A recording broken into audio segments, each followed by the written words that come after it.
Hai. Selamat datang kembali di channel Min Donghua. Kali ini kita akan melanjutkan cerita Donghua, Battle Truck di Heaven. Nggak pakai lama lagi, langsung aja kita ke ceritanya. Check it out. Setelah Xiaoyan selesai berbicara, dengan cepat dia menghilang lagi. Namun dalam kilatan cahaya guntur yang melintas, pria berjubah putih tersebut sudah bisa melihat kepalan tangan menyapu dengan ganas. Bersama angin kencang yang datang langsung ke arah punggungnya, kemudian pria berjubah putih itu merasakan dadanya sesak, karena ada lubang berdarah yang muncul di dadanya. Bahkan sekujur tubuhnya merasa hancur saat seluruh tubuhnya terlempar puluhan kaki ke belakang. Tepat ketika sebuah lubang berdarah muncul di dadanya, jantung pria itu sudah hilang, yang menyebabkan seteguk besar darah dimuntahkan dari mulutnya. Namun sebelum pria berjubah putih itu sempat bereaksi, tiba-tiba sebuah tinju menghantam tubuh lagi dengan keras. Tuar! Segera terdengar suara teredam saat tubuh pria berjubah putih itu menghantam tanah, sehingga sebuah lubang besar tercipta di tanah tandus yang berlumuran darah. Kemudian tepat ketika ada suara angin menderu, sosok yang tampak malu itu meledak dan segera melayang di depan.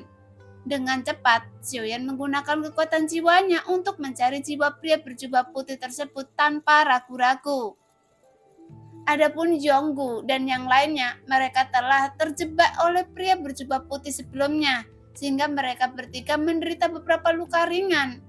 Namun pada dasarnya, mereka telah pulih selama pertempuran Xiaoyan berlangsung. Tepat ketika mereka bertiga menyaksikan pertarungan Xiaoyan dan melihat kekuatan jiwa Xiaoyan, mata mereka bertiga bersinar terang karena Xiaoyan bertindak tegas tanpa kecerobohan apapun. Meskipun pria berjubah putih yang berada di langkah keempat keabadian kaisar ini telah memperhitungkan tindakannya terlebih dahulu, sehingga pria ini memiliki keuntungan dalam pertarungan antara keduanya. Tapi masih terlihat jelas bahwa masih ada celah besar dalam kekuatan antara Xiaoyan dan pria itu. Meskipun pria ini berencana untuk mengatur formasi terlebih dahulu, tapi tidak ada yang dapat dia lakukan untuk melawan Xiaoyan. Saudaraku, tolong dengarkan saya. Pria berjubah putih itu kesulitan berbicara. Adapun apa yang dilakukan Xiaoyan sekarang, dia terus menggunakan metode pencarian jiwa.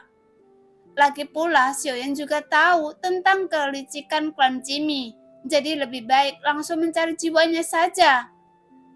Namun, tepat ketika jiwa Xiaoyan memasuki jiwa pria itu untuk mencoba mengekstraksi ingatannya, Xiaoyan juga menemukan bahwa ingatan pria ini telah diblokir oleh pembatasan. Bahkan, meskipun Xiaoyan dapat dengan paksa menerobos blokade ini, namun pria berjubah putih itu juga akan langsung mati, bersamaan dengan hancurnya pembatas tersebut.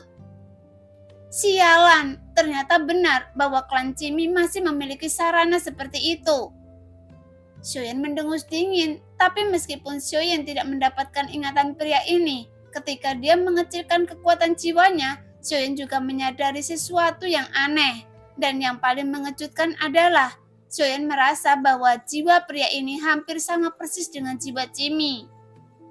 Oleh karena itu, setelah Xiaoyan mengetahui hal ini, jika jiwa suatu klan akan terlihat sama, maka seharusnya pria berjubah putih di depannya akan menjadi salah satu avatarnya. Tentu saja, Xiaoyan juga mengetahui metode avatar dari klan Jimmy. Karena jika pria berjubah putih ini memiliki jiwa yang sama, maka kemungkinannya tubuh utamanya ada di gerbang kuno ini. Bagaimanapun, kehancuran tempat ini juga membuat Xiaoyan merasa sangat aneh. Karena saat dia melihat sekelilingnya, dia menemukan bahwa semua makhluk hidup tanpa layu.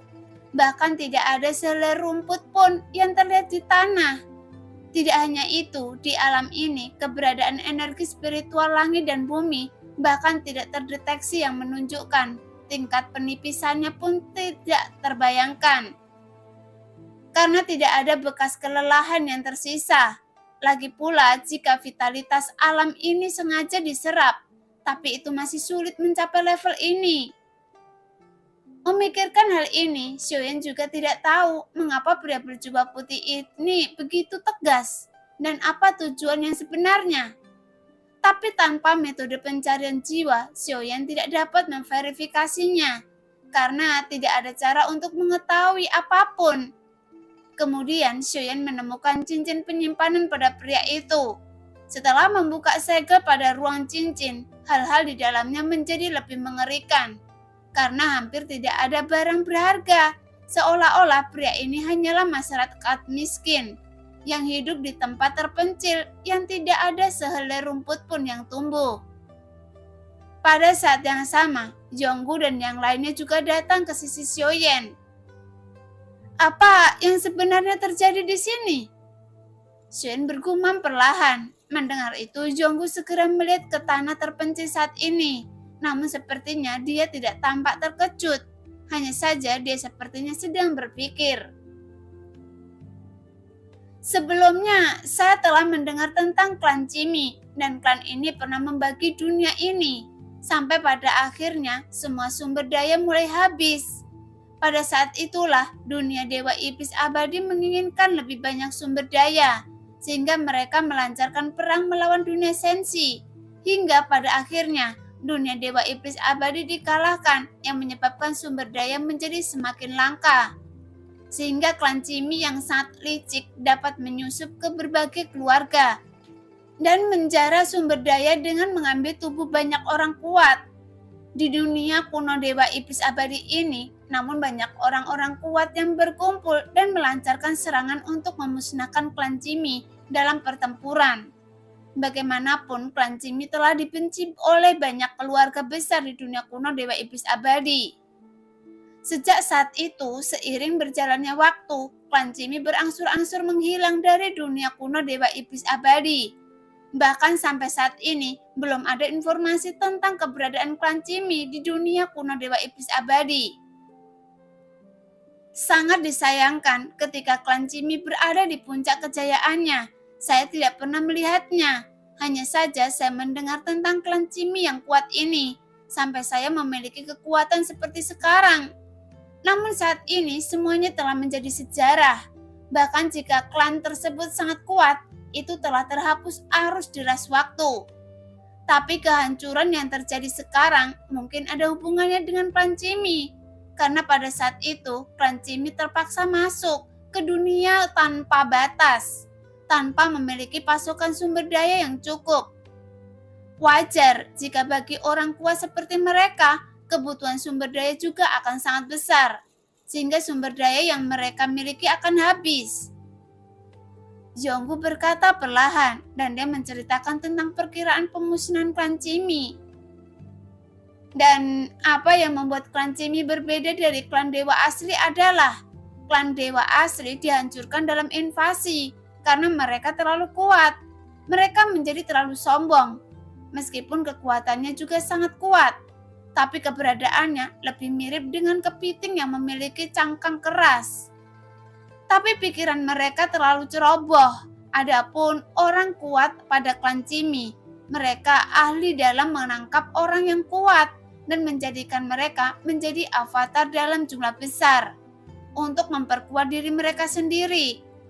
Akibatnya, ada beberapa situasi yang mengerikan seperti sekte kuat tertentu, yang bahkan mereka tidak tahu kapan temperamen pemimpin sekte mereka berubah secara drastis.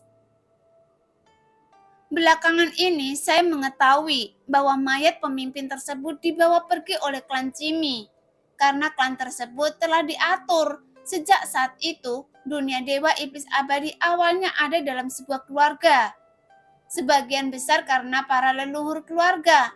Namun seiring berjalannya waktu, semakin banyak orang berkuasa yang merasakan kesal. Sehingga beberapa keluarga membuat porselennya berlumuran darah karena seluruh makhluk di dunia kuno Dewa Iblis Abadi disiksa. Seperti kanker oleh klan Cimi yang membuat perang permusuhan pun pecah. Jadi, apakah dunia tempat kita berada saat ini tidak ada yang tahu itu nyata atau palsu?